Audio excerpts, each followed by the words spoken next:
Shall we talk about your early years first? Sure. So I heard that you already start your own business when you are a teenager. So could you talk about the process of how you entered the business world? At the age of 19, in Montreal, I wound up starting my own business. I always thought, if someone else can do it, why can't I? We all come from the same place. Why can't I start my own business? Because I'd put away some money from when I was selling, and I decided to open up. That's what brought me to Hong Kong. I started to import lady sweaters from Hong Kong. That was about 48 years ago. When I first came to Hong Kong was a very special place. Something, especially to a 19-year-old, was really a place that I thought, wow, Hong Kong is something like landing in the moon, you know. But the energy in Hong Kong, when I first came here, I fell in love with it. Had a can-do spirit. Hong Kong was a place where you can have a dream at night and then wake up the next morning and make it a reality, make it happen. It was something that was really no limited government interference. It was a true entrepreneur's place where you could really deal with the world here. The world was coming to Hong Kong to do business. It was international. And at the end of my first year in business, at 19 years old, after importing ladies' sweaters, we were the first ones with fashion sweaters to import into Canada. And I made $1 million US profit. First year in business. I was very lucky. Amazing. It was quite amazing, especially, still a lot of money in today's world, but 48 years ago was a lot of money, and especially to someone who didn't have so much money. And so I thought to myself, wow, I'm rich, 1 million US. And so I went to China. I had my first office in Hunan, in Changsha, more than 30 years ago. China was very, very different in those years. And actually the chief executive once asked me, Tung Chi-Wah, the ex-chief executive, the first one in Hong Kong, asked me, why did you choose Changsha in Hunan, of all places, to set up your first head office in China? I was a young man, and at that time, Hunan, Changsha, was the birthplace of Chairman Mao. And so I thought that was head office for China. It was very, very different. Many people had never seen foreigners. And I went to some small cities in Hunan province. Some people even came up to touch me because they never saw a foreign face. But the people were really nice. The system was different, but the people were very, very sweet, very, very nice. And I really enjoyed, I loved traveling on the first trains in China. I used to take the train from Guangzhou to Changsha, 14 hours on a train, overnight many times, sitting on the hard seats. And I was able to really experience China, the early years of China.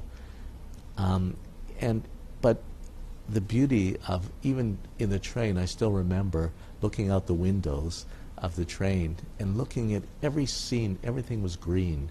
Every scene looked like a painting, looked like a beautiful landscape painting. but it was, it really gave me a great understanding of the early part of China, and how important Hong Kong was at that time to China, because Hong Kong was really the gateway to China. It was international. And China was developing. Over the years, I watched China change, and I watched China change rapidly. I watched the life of the people getting better and better. And Hong Kong was kind of the bridge between the West and the East. They were the super connector. They were the ones that were connecting people. Everyone wanted to go into China to do business as China was opening up. And I still remember in the early days, Shenzhen Shenzhen was just fields. Today it's the Silicon Valley of the world. I remember going to Shanghai when Zhu Rongji was there and looking at Pudong across. I was in Puxi side, looking across the riverside, and Pudong was just field. And they told me this is going to be the new financial district of Shanghai. Do you believe I that? said, they're dreaming, they're crazy, there's no way. But, you know, everything in China, everything was possible. One of the best airports in the world. Do you feel the energy you mentioned when you first came to Hong Yeah. Kong these days? Do I feel these days the energy? A different kind of energy. Sometimes I wish we had the old energy. But, you know, obviously Hong Kong has changed along with the rest of the world. During another just interesting story, during the handover, the day of the handover, then we had to go over to the new convention center that was just built specially for the handover. And I was also invited to that when President Zhang from China was here to do the signing with Prince Charles. And just we're sitting in the new convention center till 4 o'clock in the morning. It was historical. It was just, I was one of the lucky ones.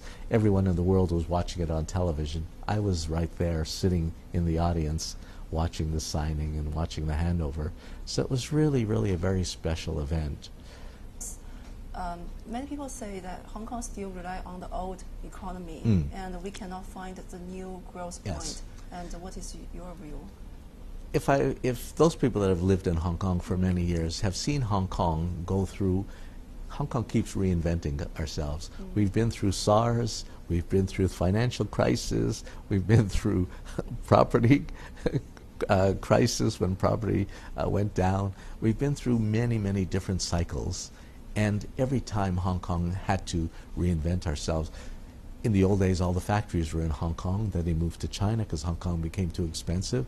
And we went from an export-driven economy to a service economy. So we always kept reinventing ourselves. And I've seen this, having lived here for 48 years. I've always been confident. I've always been positive. I know that the good thing about Hong Kong, it has the judiciary in Hong Kong is very independent. The rule of law is something that is built into the basic law, is something that is maintained through everything. Rule of law has been very, very important to Hong Kong. That's something that will continue in Hong Kong. The trust of the world goes on around the basic law. And so that's something that has been very important to Hong Kong's future. Hong Kong, of course, is financial services are very, very important to Hong Kong. It's one of the capitals of the world. For renminbi business, it's probably the leading renminbi place, you know, for China today. And so Hong Kong has its strengths, but of course China as well is moving very, very quickly. China as well. The big problem we have in Hong Kong post-97 is the property prices have gone crazy. And so I think a lot of people talking about the property block the path of other new economy. Yes. So do you believe that? Yes, 100%. So is there That's a major particular problem industry? for a city like Hong Kong. That is a major problem, because if a house is a fundamental right for a human being, and this is a major problem that needs to be solved in Hong Kong. We need to get the property prices. The government needs to take some important steps, difficult steps. Many who feel Hong Kong needs to reinvent ourselves, which is correct. You know, technology today is the future of the world. China has adopted this at a very early stage. Today we Hong Kong should adopt. Of course, we were left behind. In China today, when I'm in China doing business in any of the cities, everyone uses Alipay or WeChat Pay. Everything is done by QR code. Yeah. All payment system is done. In Hong Kong, we still use cash and credit cards, which is yesterday's news. You know, we need to look at what China's doing. And China is really leading the world in this, even further ahead than the United States. To me, Shenzhen is further ahead than Silicon Valley in the United States. Shenzhen is amazing what's going on there. Some of the companies there, some of the giants that have come up, Alibaba in Hangzhou, Tencent, Huawei, all these companies are giants. A lot investment in China. Yes. Yeah, and now I know that the Shanghai Dream Center, you cooperate with DreamWorks Yes. and China Media Capital, yes. So what is your next move in China? Well, I think obviously Dream Center will be very, very special for Shanghai. That's under construction at the moment. I feel very, very proud because I really feel it'll be one of the catalysts for changing Shanghai, becoming one of the entertainment places, capitals for Shanghai. I think that Lan Kwai Fong, of course, we're in Chengdu or in other cities, at the moment, and I believe, and we get calls almost every day from different governments, different developers wanting a Lan Kwai Fong because China's changing as well.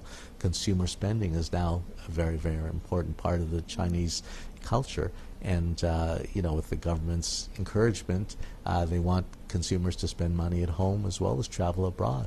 And Lan Kwai Fong fits in perfectly to the new lifestyle of young people.